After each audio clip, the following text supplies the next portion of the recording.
हर्ष।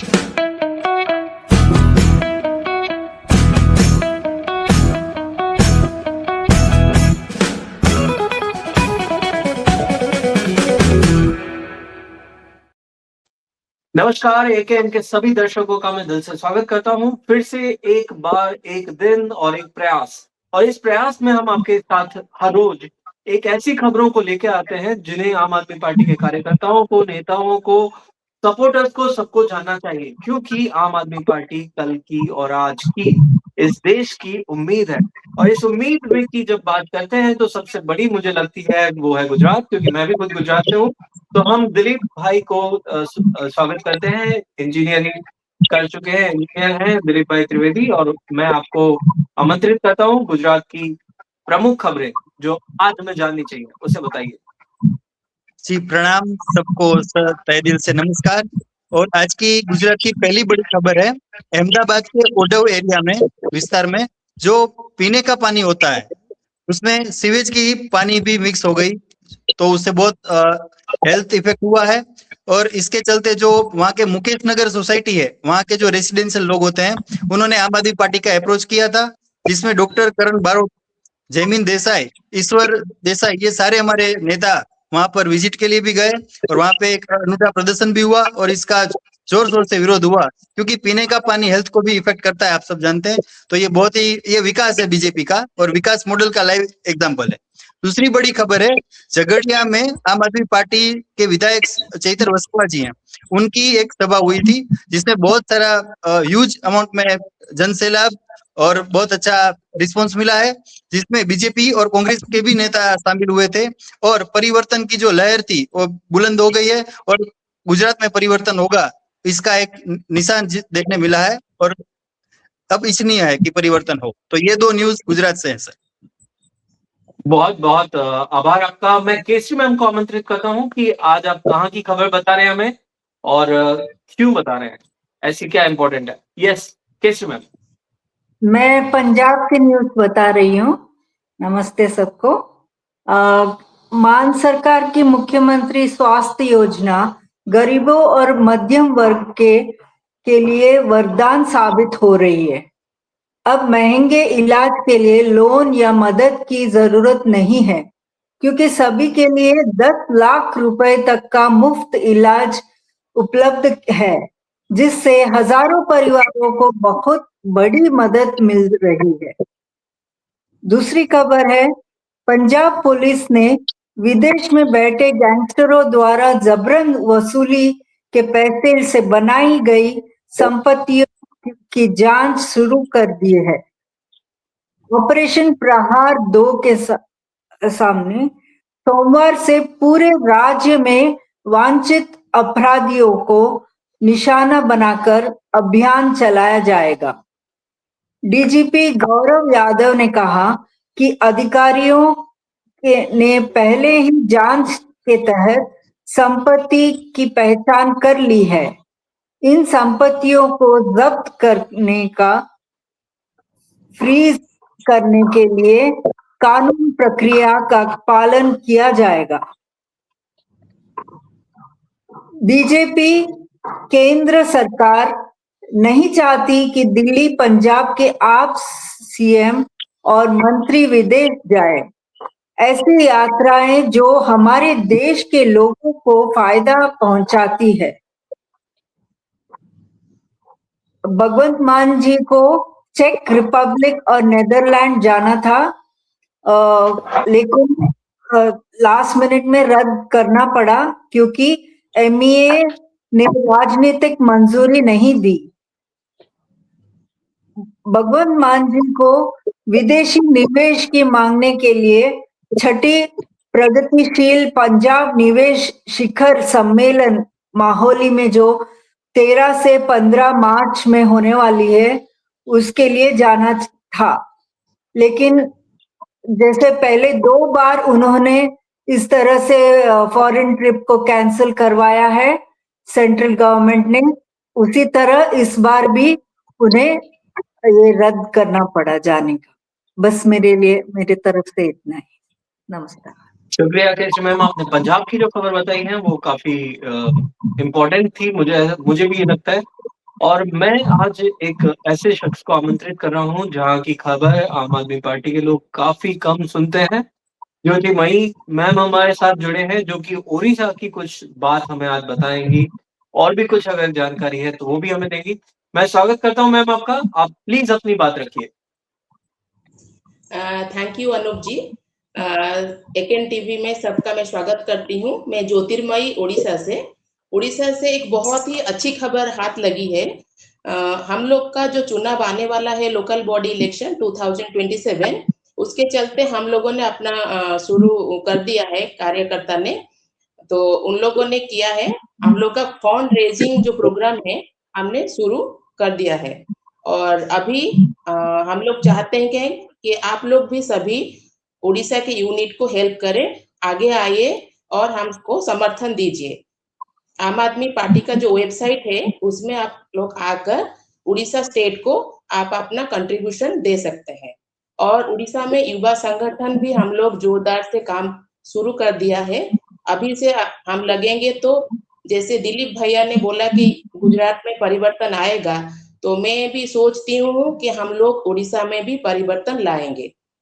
जय हिंद, बस उड़ीसा से इतना है। Thank you so much ma'am, आपको हमारी तरफ से पूरे आम आदमी पार्टी के सभी लोगों की, कार्यकर्ताओं, समर्थकों की तरफ से बहुत-बहुत वेल विशेस। हम उस दिन का वेट करेंगे जब स्क्रीन पे दिखाई देगा कि ओडिशा में आम आदमी पार्टी का खाता खुल चुका है, भयंकर मजबूती से खुल चुका है। इस उम्मीद के साथ हम आपको यहीं पे छोड़ते हैं और रचना मैम से का स्वागत करता हूँ। मैम आप दिल्ली की हमें बात बताएँ। शुक्रिया अनूप जी। दिल्ली में कल यानी कि कल 8 फरवरी थी और कल दिल्ली में भाजपा की सरकार को बने हुए 1 साल पूरा हो गया। 1 साल पहले भाजपा चुनाव में फर्जीवाड़ा करके चुनाव जीती थी, तो आम आदमी पार्टी ने उसे कल फर्जीवाड़ा दिवस की शुभकामनाएं दी और कहा हैप्पी फ्रॉड डे। तो तब से पूरे साल भर से भाजपा का कुशासन और दिल्ली में पुलिस का रवैया लगातार चिंता का विषय बना हुआ है और इस पे आम आदमी पार्टी लगातार आवाज भी उठाती रहती है। इसी संदर्भ में आजकल दिल्ली में कमल ध्यानी नामक युवा की मौत बहुत जोर शोर से चर्चा का विषय बनी हुई है। कुछ दिनों पहले नोएडा में भाजपा शासित उत्तर प्रदेश सरकार की लापरवाही से एक युवा इंजीनियर की दर्दनाक मौत हुई थी। ठीक उसी तरह दिल्ली में 5 फरवरी को जनकपुरी में दिल्ली जल बोर्ड ने एक गड्ढा खोद रखा था, उसमें गिरने से उस युवक की मौत हो गई। वो HDFC रोहिणी में कॉल सेंटर में काम करता था। वो उस गड्ढे को लेके RWA से बहुत दिनों से ये कहा जा रहा था कि इसकी बैरिकेडिंग की जाए, लेकिन उस विधानसभा से मंत्री आशीष सोढी ने इस पे कोई ध्यान नहीं दिया और आखिरकार ये गड्ढा उस युवक की मौत का कारण बन गया। उस युवक ने अपने घर पे बात करके कहा था कि मैं 10-15 मिनट में घर पहुंच रहा हूँ, लेकिन जब वो नहीं पहुंचा तो उसके घर वाले उसे ढूंढने पहुंचे रात में 12 बजे के मतलब 12:30 के आसपास। तो उन लोगों वो लोग 6 थानों में घूमते रहे कि हमारे भाई को ढूंढने में हमारी मदद करो, लेकिन किसी ने उसकी बात नहीं सुनी और सुबह उसकी लाश फिर मिलती है। वहां पे उन लोगों ने बताया कि कोई बैरिकेडिंग नहीं थी, इतना बड़ा गड्ढा था वहां पे, उसमें ना तो वहां पे लाइट की प्रॉपर व्यवस्था थी, कुछ भी नहीं था।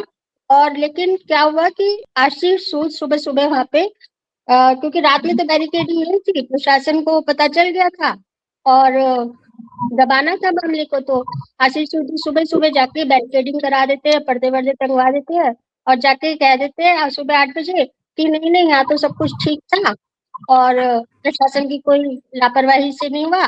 तो आम आदमी पार्टी ने सवाल उठाया कि भाई जब बैरिकेडिंग थी तो क्या वो युवक क्या पागल था जो कि जाके कूद गया, बैरिकेडिंग उसने पहले हटाई और फिर कूद गया जाके मरने के लिए। तो प्रशासन हमेशा ही बचने की कोशिश करता रहता है, जैसे कि नोएडा वाले मामले में भी हुआ था। उसने बता दिया था कि उस युवक ने शराब पी रखी थी, रेस्टोरेंट से जाके उसका ऐसा वीडियो निकाल के ले आए थे, उसमें भी साबित करने की कोशिश की थी। लेकिन फिर सौरभ भारद्वाज जी ने सवाल पूछा कि 6 थानों में घूमने के बाद भी पुलिस ने मिसिंग रिपोर्ट क्यों दर्ज नहीं की, जबकि वहां के जो कमिश्नर है सतीश गोलचा ने, उन्होंने बृहस्पतिवार को ये सर्टिफिकेट दिया था कि दिल्ली पुलिस सभी की मिसिंग रिपोर्ट तुरंत दर्ज करती है। तो अगर पुलिस का ये दावा सही है तो बताए पुलिस की गुरुवार को जब पीड़ित पक्ष गया था रिपोर्ट लिखाने 6 थानों में, तो उसकी रिपोर्ट क्यों नहीं दर्ज की गई? उल्टा ये कह दिया गया 6 थानों में घूमने के बाद 7वें थाने में जब वो गया तो वो बोलते हैं कि सिर्फ तुम्हारे ही भाई नहीं खोया है, रोज कोई ना कोई लोग खोते हैं। मतलब इतना गैर जिम्मेदाराना रवैया पुलिस का। तो खैर अगले दिन जब एफआईआर होती है, उस दिन तो एफआईआर नहीं होती है, जब एफआईआर की रिपोर्ट आती है तो उसमें भी इस बात का खुलासा होता है कि 6 फरवरी की शाम को 5:20 पे शाम को एफआईआर दर्ज हुई है। मौत हुई थी 5 फरवरी की रात को और एफआईआर हुई है 6 फरवरी की शाम को 5:20 पे।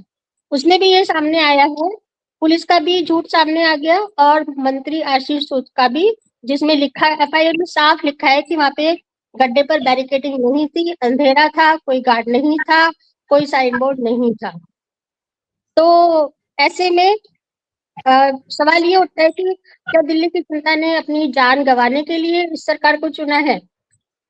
दूसरी बात, फिर जब इस पे कार्रवाई की बात आई तो दिल्ली पुलिस ने सब कॉन्ट्रैक्टर राजेश प्रजापति को अरेस्ट कर लिया है। मतलब कि ना तो सरकार का दोष है, ना मंत्री का दोष है, ना ठेकेदार का दोष है। ठेकेदार ने जिसको काम दिया था उसका दोष मान के सिर्फ उसे अरेस्ट कर लिया गया है। दूसरी बात, कल जैसे कि 1 साल पूरा हुआ है दिल्ली में, तो रेखा गुप्ता मुख्यमंत्री होने के नाते मृतक कमल के घर नहीं पहुंची, बल्कि 1 साल पूरा होने पे पूरा जश्न मनाया जा रहा था, गुलाब जामुन खाए जा रहे थे वहां पर। तो सौरभ भारद्वाज जी ने सवाल उठाया कि भाई रेखा गुप्ता तो खुद एक महिला है और वो कैसे ऐसा कर सकती है कि उसके घर जाए बिना वो जश्न कैसे मना सकती है? तो सवाल उठता है कि वैसे में सरकार पे और पुलिस पे कैसे भरोसा करें? इस मामले में अभी तक पुलिस 24 घंटे में पोस्टमार्टम रिपोर्ट आ जाती है, लेकिन अभी तक इसमें रिपोर्ट भी नहीं आई है, जबकि ऐसा होना नहीं चाहिए। तो यही कहा जा रहा है कि कानून व्यवस्था पे किसी का ध्यान नहीं है। जो लोग आवाज उठा रहे हैं उनकी आवाज को दबाने का काम हो रहा है, क्योंकि कल जो है सौरभ भारद्वाज जी उनको श्रद्धांजलि देने के लिए वहां गए थे तो उनको अरेस्ट कर लिया गया। तो लेकिन सौरभ भारद्वाज का कहना है कि हम लोग आवाज उठाते रहे। दूसरी खबर है एमसीडी से। दिल्ली की मुख्यमंत्री रेखा गुप्ता एमसीडी को पूरी तरह से पंगु बनाना चाहती हैं। उन्होंने दिल्ली नगर निगम के आयुक्त मतलब कमिश्नर की वित्तीय शक्तियों को 5 करोड़ से बढ़ाकर 50 करोड़ कर दिया है, जबकि एमसीडी एक्ट 1957 के अनुसार कोई भी खर्च करने से पहले स्टैंडिंग कमेटी से अनुमति लेनी पड़ती है और फिर स्टैंडिंग कमेटी उसे सदन में भेजती है, जहां पार्षदों की मंजूरी के बाद ही वो पास होता है। लेकिन मुख्यमंत्री ने इसे सीधे 50 करोड़ कर दिया। इसका मतलब ये है कि मुख्यमंत्री रेखा गुप्ता को ना तो अपने भाजपा के मेयर पे, ना स्टैंडिंग कमेटी पे, ना उनकी चेयरमैन और ना ही एमसीडी सदन में जो भाजपा का बहुमत है उस पर विश्वास है। तो दिल्ली को वो अफसरशाही से चलाना चाहती हैं। और तीसरी खबर है कि आम आदमी पार्टी ने पिछले दिनों बताया था कि दिल्ली सरकार ने राशन दफ्तरों पे ताले लगा दिए हैं, तो आम आदमी पार्टी ने इसके प्रति विरोध दर्ज किया था। तो उसका असर ये हुआ है कि 61 जो बंद किए थे राशन दफ्तर वो तो खुल गए हैं। तो ये एक आम आदमी पार्टी की बड़ी जीत है कि उनकी आवाज उठाने से वो दफ्तर खोल दिए गए। लेकिन समस्या ये है कि अभी भी जो 8,27,000 राशन कार्ड काटे थे, 8,50,000 राशन कार्ड काटे थे, उनको अभी राशन नहीं मिल पा रहा है, क्योंकि जब वो लोग जा रहे हैं तो वहां के अधिकारी कह रहे हैं कि इनके पास राशन कार्ड को फिर से शुरू करने की कोई सूचना नहीं है। तीसरी खबर यूपी से है, जहाँ संजय सिंह जी के नेतृत्व में रोजगार 2 सामाजिक न्याय 2 की पदयात्रा चल रही है। तो शनिवार को चंदौली के बहादुरपुर में आयोजित एक नुक्कड़ सभा को संबोधित करते हुए उन्होंने कहा कि प्रधानमंत्री जी सबको केरल फाइल और कश्मीर फाइल देखने की बात कहते हैं, लेकिन मैं उनसे कहना चाहता हूं कि वो एप्स्टीन फाइल देखें, जिसमें प्रधानमंत्री, उद्योगपति अनिल अंबानी और केंद्रीय मंत्री हरदीप सिंह पुरी से जुड़ी जानकारी दर्ज है। उन्होंने कहा कि प्रधानमंत्री झूठे हैं, विश्वासघाती हैं, जनता का ध्यान असली मुद्दों से भटकाने के लिए पहले धार्मिक आधार पर लोगों को बांटने का काम कर रही थी और अब साजिश के तहत जातियों को आपस में लड़ने का काम कर रही है। प्रधानमंत्री देश में मुसलमानों से तो दूरी बनाते हैं, लेकिन विदेशों में मुस्लिम देशों के नेताओं से गले मिलते हैं और मस्जिदों में भी जाते हैं। उन्होंने वाराणसी के डुमरी गांव का भी मुद्दा उठाया, जिसे कि प्रधानमंत्री ने गोद लिया हुआ है, लेकिन वहां पे अब बुलडोजर चलाने की पूरी तैयारी। माफ कीजिएगा, रचना मैम से हमारा संपर्क टूट गया है, तो मैं अच्युता मैम को रिक्वेस्ट करूंगा कि हमारे पास समय कम है, आप वो खबर जो लोगों को जाननी चाहिए उससे बताएं। धन्यवाद अनूप। मेरे खबरें हैं देश और विदेश के, कुछ मुख्य खबरें हैं जो सबको जाननी जरूरी है। पारदर्शिता के ऊपर एक और कील ठोकते हुए पीएमओ ने लोकसभा सचिवालय को बताया कि पीएम केयर्स फंड या रिलीफ फंड, राहत फंड, डिफेंस फंड के बारे में संसद में कोई सवाल नहीं पूछा जा सकता। तो हम चुने हुए प्रतिनिधियों को भी कोई खबर नहीं मिलेगी। और अगला खबर है कि ये बहुत ही गंभीर है, एसआईआर से तो पूरा देश चरमरा रहा है। तो भारत के चुनाव आयोग ने पश्चिम बंगाल में पूरी आजादी और बिना किसी रोक टोक के एक खास गहन रिवीजन चलाया है। इसमें चुने हुए लोगों को वोटर वेरिफिकेशन के लिए जिम्मेदार कानूनी और तय अधिकारियों को हटाने का अधिकार दिया है। यहाँ पे स्पेशली बंगाल में माइक्रो ऑब्जर्वर्स नियुक्त किए गए हैं, ये असंवैधानिक है और ईआरओस के ऊपर उनको ज्यादा पावर्स दिए गए हैं। नियम बिना किसी पब्लिक नोटिस के बदल दिए गए हैं। एक लगातार बदलता हुआ सॉफ्टवेयर अधिकारियों को निर्देश दे रहा था और सारे निर्देश व्हाट्सएप मैसेज और मौखिक आदेश के जरिए दिए जा रहे थे। लिखित नियमों में बहुत कमी थी।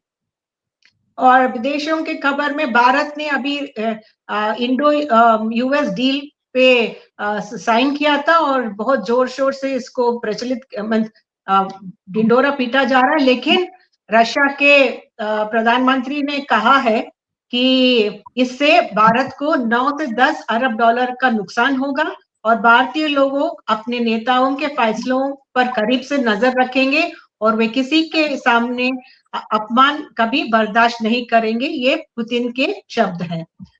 और संजय सिंह ने बताया और इंडियन एक्सप्रेस के रिपोर्ट में ऐसे आंकड़े छपे हैं कि हमारा जो आयात है रूस से अप्रैल में 40% का पूरा आयात, उसमें अभी कम होके 22% हो गया है क्रूड ऑयल इंपोर्ट्स का। लेकिन वित्त मंत्री और जो पीयूष गोयल है और वाणिज्य मंत्री पीयूष गोयल और एक्सटर्नल अफेयर्स मिनिस्टर जयशंकर आपस में कोई जिम्मेदारी लेने से भाग रहे हैं। तो ये खबर है मेरी तरफ से। Thank you Anoop. शुक्रिया मैम, शुक्रिया अच्युता मैम, शुक्रिया बहुत बहुत आपका।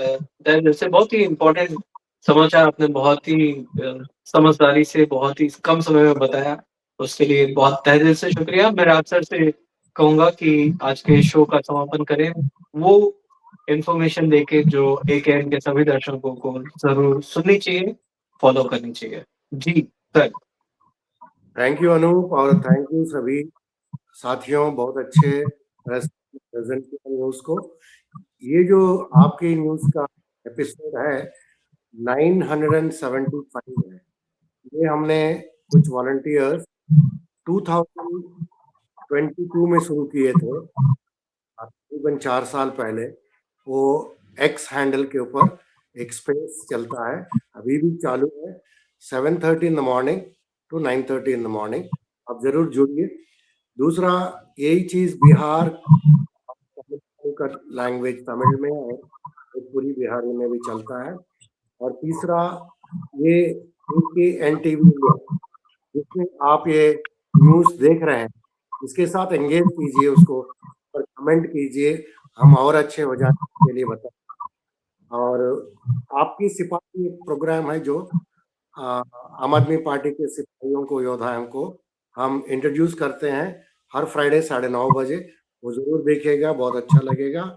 और चौथी, हम एक न्यूज़ लेटर रिलीज करते हैं एवरी डे, उसका आप जरूर सब्सक्राइब कीजिए। और आपको ये ट्विटर हैंडल के ऊपर हम पोस्ट करते हैं, उसको सबसे नीचे स्क्रॉल करने से वो लिंक के द्वारा आप ज्वाइन कर सकते हैं। तो ईमेल आईडी देना पड़ता है। तो सबके लिए बहुत बहुत शुक्रिया। फिर मिलेंगे कल। नमस्कार। सभी दर्शकों का तहे दिल से शुक्रिया। जय हिंद। कल वापस मिलते हैं।